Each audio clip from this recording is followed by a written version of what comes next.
It is the oldest hatred in history. For over 2 millennia, a unique and persistent animosity has followed the Jewish people. From ancient pogroms to the Holocaust, this enduring hostility defies purely political or sociological explanation and raises a profound question: why this one people? The Catholic Church, drawing from salvation history, offers an unsettling answer. The dark truth is that this is not merely a human conflict, but a spiritual one. It is the world's violent reaction against the God of the Bible, and Israel became the lightning rod for this hatred for one reason: God chose them. This is the story of that divine choice and the cosmic enmity it provoked from the beginning.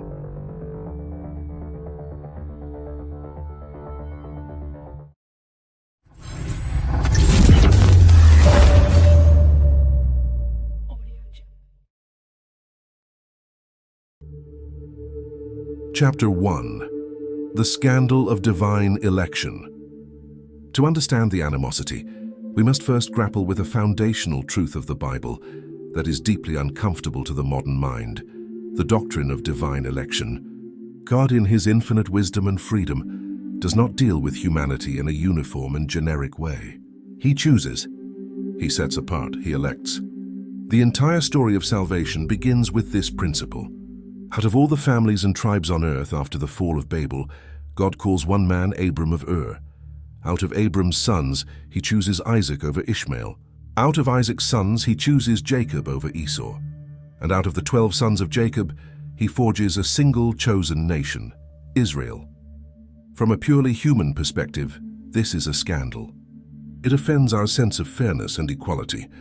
Why one man? Why one family? Why one nation? This scandal of particularity cuts against the grain of every pagan and secular worldview, which would prefer either a pantheon of tribal gods, each with their own domain, or a generic, impersonal force that is equally accessible to all. But the God of the Bible is a personal God who enters into history in a very particular way. The key, however, is to understand the purpose of this election. Israel was not chosen because they were better, stronger, or more righteous than any other nation. As Moses tells them in the book of Deuteronomy, "For it was not because you were more in number than any other people that the Lord set His love on you and chose you. For you were the fewest of all peoples, but it is because the Lord loves you and is keeping the oath that He swore to your fathers." Israel was not chosen for privilege, but for a mission. They were elected to be the servant, the vessel, the consecrated instrument through which God would reveal Himself, His law, and ultimately His Son, for the salvation of the entire world. Their election was a service, not a status. But for a world that desires to be its own master, the very idea of a God who chooses and a people who are chosen is an intolerable offense. Chapter 2. A people set apart. The challenge of monotheism. The first and most fundamental way Israel's election set them against the world was through their radical, uncompromising monotheism. The ancient Near East into which Abraham was called was a world saturated with gods. Every city, every river, every mountain, every empire had its own deity or pantheon of deities. These gods were often little more than superpowered, immortal humans, capricious, jealous, lustful, and violent. They were tied to specific places and peoples, and their power was seen as being in direct competition with the power of other gods. The pagan worldview was one of cosmic chaos, where humanity was subject to the unpredictable whims of these divine forces. Religion was a system of appeasement, of offering the right sacrifices to the right God, to gain favor or ward off disaster. Into this world, Israel made a claim that was not just different, but was an act of theological warfare. They proclaimed the Shema, "Hear, O Israel, the Lord our God, the Lord is one." The God of Israel was not one God among many. He was the only God. He was not a territorial deity. He was the transcendent creator of the heavens and the earth. He was not morally ambiguous. He was perfectly good, just, and holy. And all the other so-called gods of the nations, they were, as the prophets would later thunder, nothing. Worthless idols of wood and stone, deaf, dumb, and powerless. This was not a polite disagreement over religious preference. It was a declaration that the entire religious, social, and political order of the ancient world was built on a lie. It told Egypt that Ra was not a god. It told Babylon that Marduk was not a god. It told Canaan that Baal was not a god. This exclusive claim to truth was seen as an act of immense arrogance and intolerance. By their very worship of the one true God, the people of Israel became a living rebuke to the foundational beliefs of every culture and empire they encountered, sparking a resentment that would follow them for millennia. Chapter 3. The Law as a Sign of Contradiction. This separation from the world was further solidified by the second great gift of the covenant, the law or Torah given to Moses at Sinai. The law was not merely a set of arbitrary purity codes and rituals. It was a blueprint for a society that was meant to be a sign of contradiction to the pagan world. It established a standard of moral holiness that was utterly alien to the surrounding cultures. While the nations around them engaged in practices like sacred prostitution and even child sacrifice, the law of Moses demanded a radical sexual ethic and the absolute protection of human life as a gift from God.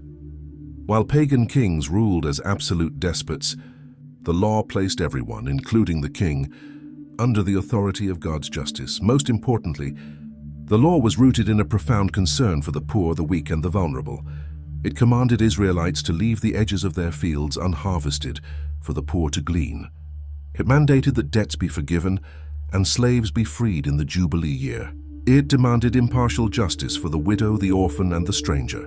The guiding principle was, "You shall be holy, for I, the Lord your God, am holy." Leviticus 19:2. This call to imitate God's own moral character in the fabric of their society was a constant living judgment on the brutality and exploitation that characterized much of the ancient world. The very existence of a people striving to live by this divinely revealed moral code was an indictment of the cultures around them. A nation that refused to worship the local gods and refused to adopt the local customs was seen not just as strange, but as subversive and dangerous. This moral and cultural separation, commanded by God himself, was a primary driver of the suspicion, contempt, and outright hostility that Israel so often faced from its powerful neighbors. This threefold identity, a chosen people, confessing one God, and living by a divine law, set ancient Israel on a collision course with the pagan world. Their very existence was a challenge to the powers and principalities of the earth. But this was all a prelude. This long history of being set apart and the hostility it engendered was preparing Israel for its ultimate and most terrifying purpose, to produce the ultimate sign of contradiction, a man who would embody God's chosenness, truth, and holiness so perfectly that the world could not bear it. This man was Jesus of Nazareth, and the hatred he provoked would not only fulfill the pattern of Israel's suffering, but would elevate it into a cosmic battle for the soul of every human person. Chapter 4. The Ultimate Sign of Contradiction. Jesus Christ. The long and often painful history of Old Testament Israel as a people set apart was in its entirety a preparation. It was the historical stage being set for the arrival of the ultimate sign of contradiction, a man who would perfectly embody God's chosenness, truth and holiness to such a degree that the world could not possibly tolerate him. That man was Jesus Christ. He is the perfect fulfillment of everything that made ancient Israel a source of friction with the world, but intensified to an infinite degree. First, he is the ultimate expression of divine election. He is not merely a member of a chosen nation. He is the uniquely chosen one, the only begotten Son of the Father. At his baptism and transfiguration, the voice of the Father thunders from heaven, "This is my beloved Son, with whom I am well pleased." His claim to a unique and exclusive divine sonship, a claim to a shared nature with the Father, is the absolute scandal of particularity. He does not present himself as one of many prophets or wise teachers, but as the only way to the Father. His statement, "No one comes to the Father except through me," is the most exclusive and challenging claim ever uttered. Second, he elevates Israel's radical monotheism to its personal and final conclusion. Jesus does not merely teach that there is one God. He claims, "I and the Father are one." He takes upon himself the divine name revealed to Moses at the burning bush, the I Am. When he tells his critics in John chapter 8, Before Abraham was, I am. He is claiming eternal pre-existence and the very name of God, a statement so shocking they immediately pick up stones to kill him for blasphemy. He forgives sins, an act which his contemporaries rightly recognized as a prerogative of God alone. This was infinitely more offensive to the powers of the world than Israel's abstract monotheism. It was the audacious claim that the transcendent, invisible God of the universe had taken on a human face, that the fullness of divinity was dwelling in a carpenter from Nazareth. Third, Jesus does not just uphold the moral law, he perfects and internalizes it in a way that leaves no room for human self-righteousness. In the Sermon on the Mount, he raises the standard from outward action to inward intention. It is no longer enough to refrain from murder. You must not even harbor anger in your heart. It is not enough to refrain from adultery. You must not even look at another with lust. He commands his followers to go beyond the simple justice of an eye for an eye, calling them to the radical, world-altering ethic of turning the other cheek and loving their enemies. This teaching was a complete inversion of the Roman obsession with honor and retribution and the natural human instinct for self-preservation. Furthermore, his entire life was a living embodiment of this law. His constant association with tax collectors, prostitutes, and sinners was a shocking affront to the self-righteous, who believed holiness was achieved through separation. His perfect life became a blinding light that exposed the hidden darkness and hypocrisy in every human heart. As St. John's Gospel says, "And this is the judgment. The light has come into the world, and people loved the darkness rather than the light because their works were evil." The reaction was inevitable. The religious authorities saw him as a blasphemer who threatened their authority. The political powers saw him as a potential insurrectionist. The world, when confronted with perfect goodness, truth, and love incarnate, responded with suspicion, slander, and ultimately a sentence of death. The cross is the ultimate symbol of the world's hatred for God's chosen one. Chapter 5. The transfer of enmity, the Church as the new Israel.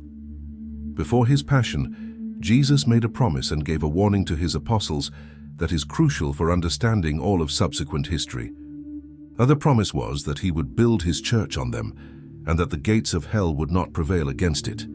The warning was that the same hatred the world directed at him would now be redirected to them. In John chapter 15, he says plainly, "If the world hates you, know that it has hated me before it hated you. If you were of the world would love its own. But because you are not of the world, but I chose you out of the world, therefore the world hates you." He explains the reason for this inevitable conflict. The church is an alien presence, a colony of heaven on earth, whose values, priorities, and ultimate destiny are completely different from those of the temporal world. He concludes, "Remember the word that I said to you. A servant is not greater than his master. If they persecuted me, they will also persecute you." This is the principle of transferred enmity. The church, as the mystical body of Christ, is the continuation of the incarnation in time and space. As St. Paul teaches, she is not just an organization that Jesus founded. She is a living organism, a body of which Christ is the head and the baptized are the members. This is not just a pious metaphor. It is a mystical reality. The divine life of Christ, the grace of the Holy Spirit, flows from the head to the members, uniting them into one. Therefore, the church is the new Israel, the fulfilled and universal people of God. As such, she inherits not only the blessings and the mission of Israel, but also its status as a sign of contradiction to the world. The world hated the old Israel because God chose them. The world hated Jesus because he was the chosen one. And the world will hate the church because she is his body, chosen by him to continue his presence and mission. This reality began the moment the church was born in the fires of Pentecost. The book of Acts chronicles this immediate transfer of persecution. After Pentecost, when Peter and John healed a man, they were arrested by the Sanhedrin, not for the act of healing, but because they were proclaiming in Jesus the resurrection from the dead. The resurrection is the central truth claim that the world cannot tolerate, for if it is true, then Jesus is Lord, and all other powers, political, social, and spiritual, are subordinate to him. This animosity culminates in the stoning of the first martyr, Stephen, and the widespread persecution initiated by Saul of Tarsus. Jesus' words to Saul on the road to Damascus are the definitive proof of this mystical identity. He does not ask, "Why are you persecuting my followers?" He asks, "Saul, Saul, why are you persecuting me?" In persecuting the church, the world is persecuting Christ himself. Chapter 6, the pagan empire strikes back, the Roman persecutions. For nearly 3 centuries, this hatred of Christ and his church found its most powerful historical vessel in the Roman Empire. The great Roman persecutions were not a misunderstanding. They were a direct and logical consequence of the church's fundamental opposition to the pagan worldview. The reasons the Roman world hated the church are a perfect echo of the reasons the ancient world hated Israel, but raised to a new level of intensity. First, the Romans accused Christians of atheism. The Roman Empire was built on a principle known as the Pax Deorum, the peace of the gods. It was believed that the prosperity and stability of the empire depended on maintaining a contract with the gods through public sacrifices and worship. Christians, by refusing to worship the pagan gods and, most treasonously, refusing to burn a pinch of incense to the divine emperor, were seen as breaking this contract. They were considered impious traitors who were endangering the entire state, inviting famine, plague, and military defeat. The early Christian writer Tertullian captured this perfectly when he wrote, "If the Tiber rises to the walls, if the Nile does not rise to the fields, if there is a famine, if there is a plague, the cry is at once, 'The Christians to the lion!'" Second, they were accused of gross immorality and being haters of the human race. The radical Christian moral code stood as a stark rebuke to the decadence of Roman society. Christians condemned the common practices of infanticide, the bloodlust of the gladiatorial games, and the widespread sexual immorality and easy divorce that characterized the age. This countercultural stance was seen as bizarre and antisocial. The secrecy of their meetings, forced upon them by persecution, bred suspicion. Vicious rumors spread, accusing them of engaging in cannibalism, a grotesque misunderstanding of the Eucharist, and incest, because they called each other brother and sister and greeted each other with a holy kiss. Third, and most importantly, they were seen as politically subversive. Christians proclaimed that their ultimate allegiance was not to Caesar, but to another king, a crucified Galilean named Jesus. Their kingdom, they insisted, was not of this world, and they lived as strangers and sojourners on earth, with their true citizenship in heaven. To the Roman mind, which demanded totalizing political and religious loyalty, this was an intolerable threat. The result was nearly 300 years of sporadic, but at times intensely brutal persecution under emperors like Nero, Decius, and Diocletian. Countless men, women, and children, from bishops like Ignatius of Antioch to young girls like Agnes and Cecilia, were arrested, tortured, and martyred. The full might of the most powerful empire the world had ever known was unleashed to extinguish the church. For 3 centuries, the blood of the martyrs became the seed of the church, which not only survived the full fury of the pagan Roman Empire, but ultimately converted it. With the conversion of Constantine in the 4th century, it seemed that the age of persecution was over, and the great cosmic battle had been won. But the enmity promised in the Garden of Eden does not simply vanish.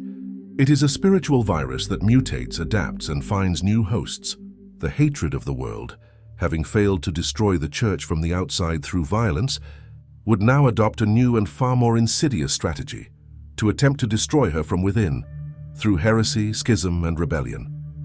The great external war was about to become a long and agonizing civil war for the soul of Christianity itself. Chapter 7, The Enemy Within, the Age of Heresy and Schism. With the conversion of the Roman Empire in the 4th century, it seemed to many that the great war between the church and the world was finally over. The cross, once a symbol of criminal execution, now adorned the standards of the imperial legions. But the prince of this world, as Jesus called Satan, does not give up the battle so easily.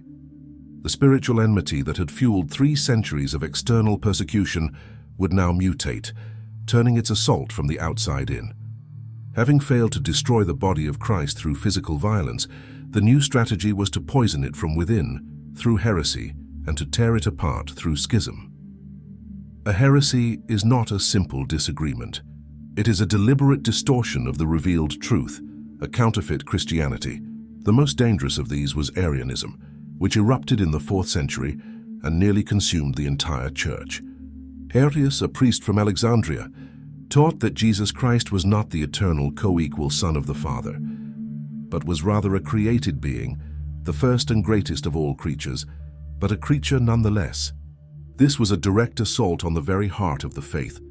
If Jesus is not truly God, then his death on the cross cannot save us. Arianism was so powerful because it seemed more reasonable and logical to the philosophical mind than the profound mystery of the Trinity. It gained the support of emperors, armies, and a shocking number of bishops. Orthodox Catholic bishops like the great Saint Athanasius of Alexandria were deposed, exiled, and persecuted, not by pagans, but by fellow Christians who had embraced the heresy. This was the world's hatred in a new, more insidious form. The devil, having failed to kill the God-man on the cross, now attempted to reduce him to a mere creature in the minds of his followers. It was a brutal, decades-long civil war for the soul of the Church, a war that was only won through the heroism of saints like Athanasius and the clear, definitive teaching of the Council of Nicaea. This pattern would repeat for centuries, as the Church battled heresies that sought to deny either Christ's true divinity or his true humanity, each one an attempt by the spirit of the world to create a more palatable, less scandalous, and ultimately powerless version of Jesus. Alongside the poison of heresy came the tragedy of schism.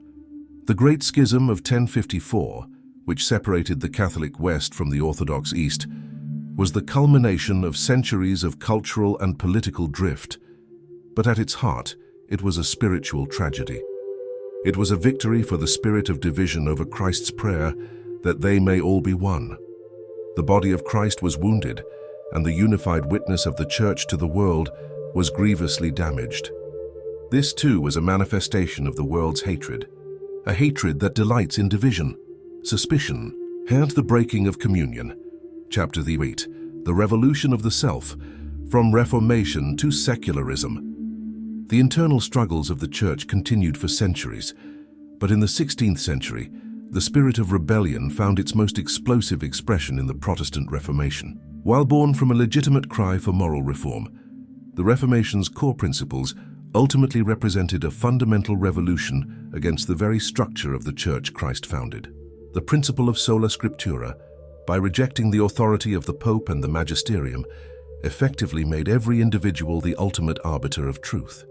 This enthronement of private judgment over the unified apostolic teaching of the Church shattered the unity of Western Christendom into thousands of competing fragments. It was the ultimate triumph of the spirit of division, the final act of the internal war that began with the early heresies. This radical emphasis on the individual conscience, separated from an authoritative church, paved the direct road to modern secularism. The logic is inescapable.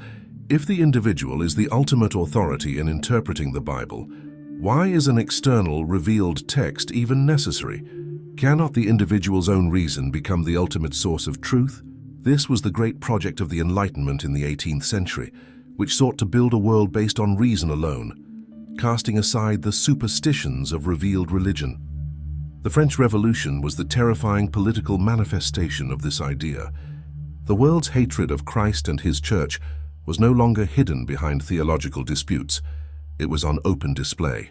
Churches were desecrated and renamed temples of reason. Priests and nuns were publicly executed, and a new calendar was created to erase the memory of Christ from time itself. This spirit of godless humanism found its most monstrous expression in the great totalitarian ideologies of the 20th century. Nazism, with its pagan blood and soil ideology and its idolatry of the Führer, sought to eradicate the Church's universal moral law, which it saw as a Jewish contamination, weakening the master race. Communism, with its official state atheism and its promise of a workers' paradise on earth, saw the Church as its primary rival for the ultimate allegiance of the human heart, brutally persecuting Christians wherever it took power. Both Nazism and communism, in their own ways, were attempts to build a kingdom without Christ, a Tower of Babel on a global scale. They are the modern, systematic, and most murderous face of the world's ancient hatred for the God who became man and the Church he founded. Final conclusion: the enduring sign of contradiction. Our journey has taken us across 4,000 years of history, from the call of Abraham to the conflicts of the modern age. We began with a question: why has the world always hated Israel? We have seen that the answer is fundamentally spiritual. The world first hated the old Israel because God chose them, set them apart, gave them His law, and made them the vessel of His promise. This divine election made them a sign of contradiction to the pagan world. We then saw how this hostility found its ultimate target in Jesus Christ, the chosen Son, the perfect embodiment of God's truth and holiness, who was rejected and crucified. We saw how this very same enmity was then transferred to His mystical body, the Church. The hatred mutated over time, from the external violence of the Roman Empire, to the internal attacks of heresy and schism, to the radical rebellion of the Reformation, and finally, to the godless ideologies of secularism, Nazism and communism. The forms change, but the underlying spiritual reality remains the same. The perennial hatred of the Church is the hatred of the prince of this world for the King of Kings. It is the hatred of the darkness for the light. The Church, as the ongoing presence of Christ in history, will always be a sign of contradiction. She will be hated because she insists that there is a truth that is not relative, a moral law that is not negotiable, and a king who is not Caesar. She will be hated because she reminds a world obsessed with power, pleasure, and wealth that our true citizenship is in heaven, and that we were made for more than what this world can offer. To see this is not a cause for despair, but for a profound and courageous hope. Jesus Christ gave us the ultimate context for this struggle when He said, "In the world you will have tribulation. But take heart, I have overcome the world." The persecution and hatred directed at the Church is not a sign that she has failed, but a sign that she is being faithful. It is a mark of her authenticity. It is proof that she is still the living body of the same Christ whom the world rejected 2,000 years ago. The call for the Christian today is to recognize this spiritual battle for what it is. It is a call to choose our side, not with anger or fear, but with the quiet confidence of faith. It is a call to cling ever more tightly to Christ and to His Church, that enduring rock against which the gates of hell and the fury of the world will never, ever prevail.